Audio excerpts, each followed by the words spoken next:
你是不是常常觉得呢？你的老板又笨又坏，很想给他扒下去，或是看不得？如果我告诉你呢，你其实可以用巫毒娃娃来报复你的老板，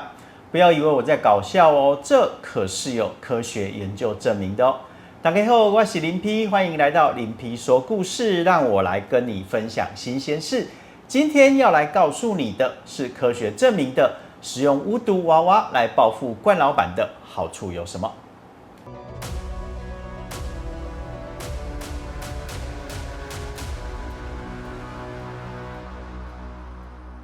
在今天我会讲到的内容中，包括以下3点：第一，使用巫毒娃娃来报复坏老板的科学研究到底怎么来的；第二，这个科学研究可不可信；最后呢，我会告诉你，使用巫毒娃娃来报复老板到底有什么好处。准备好了吗？那我们就开始吧。这什么东西啊？哦，这招啊叫草人插针。这个呢就是那个奥队长。电影《号角响起》里这段草人扎针的片段，相信呢有不少人在遇到坏老板的时候，应该或多或少都有想过要这样的报复你的老板吧。Nice。什么还不够？你想要直接看 body 吗？别冲动哦，我有更好的方法。就像我一开始说的，这种的报复方式，例如说巫毒娃娃，是经过科学证明的哦。我们常常呢在职场上讲到的老板，包括公司里的主管等，如果呢他们有这些行为，像是公开嘲笑、大声斥责、骂三字经、推卸责任、情勒或者其他形式的负面作为的时候，就可以称得上是坏的老板。No God！ 遇到这种情况的时候呢，想对这些坏老板进行报复，就是人的一种自然反应。有一个在西元1999年的调查显示说，76% 的员工表示，过去1年中曾经对主管有类似的攻击行为，比如说咒骂或者是说主管的坏话，并且呢，他们对于坏老板的攻击行为与对其他同事的攻击行为一样多，甚至可能更多哦。正因为如此，许多的研究都认为说，员工应该要避免报复，因为报复的后果通常很严重。例如呢，报复对于主管跟下属之间的关系有害，它可能会加剧冲突，导致更多的主管虐待行为。此外呢，报复也可能会导致昂贵的诉讼，并且损坏员工的工作表现。就算研究人员都不鼓励报复，但是报复的普遍存在证明了一件事情：报复在处理坏老板的问题时，可能具有某些功能性的作用。我们从学理来看，社会功能论的行为观点认为，报复之所以存在，因为它是一种适应性的反应。从理性行为论的观点来看呢，报复的发生是因为行为者认为它具有一定的目的性。而从社会交换论的角度来看，报复的发生有助于恢复关系中的平衡。只是说这个报复坏老板的方式要怎么执行，就很有趣了。在2018年呢，有一个由加拿大与美国学者共同完成的研究。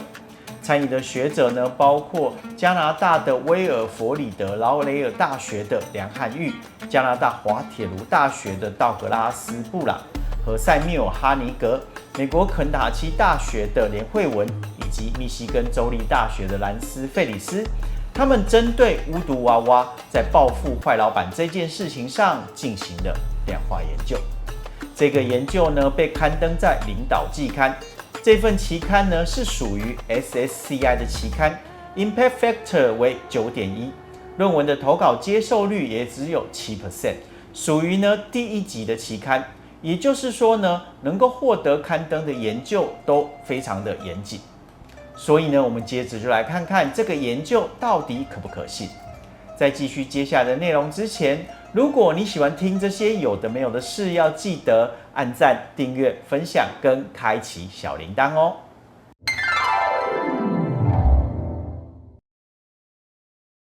在这一份的论文之中，研究者采取了2个研究来验证巫毒娃娃的效果。他们的假设是，报复行为可以用来调节虐待性监督与下属不正义感之间的正向关系。听起来很学术吧？白话就是，如果员工对于坏老板进行报复的时候，员工因为老板的不正当行为而导致的感到不被公平对待的感觉，会因为有了报复而减少。他们的研究设计就是要让受试者以使用无毒娃娃的方式来进行报复。无聊，我要看到血流成河。在第一个研究里，研究人员招募了229名居住在美国或者加拿大，且曾经有跟主管共事经验的全职员工来参与研究。在排除掉一些不适合的受试者之后呢，共有195名的合格受试者完成了这个研究，其中男性占了46%，而平均的年纪是35岁。受试者呢被随机分配到3个情境，包括第一组别有被坏老板欺负过但不进行报复，第二个组别我被坏老板欺负过然后进行报复，以及第3个组别是对照组。实验情境则是要求受试者呢要首先回忆并且想象一个工作场合中的互动情境，该情境是用来诱导虐待性的监督行为。例如，受试者接着就会被要求要回想并想象他们的主管是以敌对的言语或者非语言的行为来对待他们的情境，像是对他们很无理，发表负面的评论，或者是完全无视他们的辛勤工作。完成这项任务之后呢，需要报复的受试者被要求要使用无毒娃娃来报复坏老板，而且要持续1分钟。无毒娃娃的使用呢，则是要求受试者要刺伤代表坏老板的娃娃。任务的目标呢，是象征性的伤害某个特定的人物。第二项研究的设计跟第一项很相似，但研究的对象改为150名的大学生，并且呢，采用2×2的研究设计，也就是在主管部分分为坏老板跟一般的老板，而报复的行为方面分为使用无毒娃娃报复以及没有报复。这2个研究设计而言，严谨性都非常的够，也就是说呢，我们在看这个研究的时候，它的确具有一定的可信度。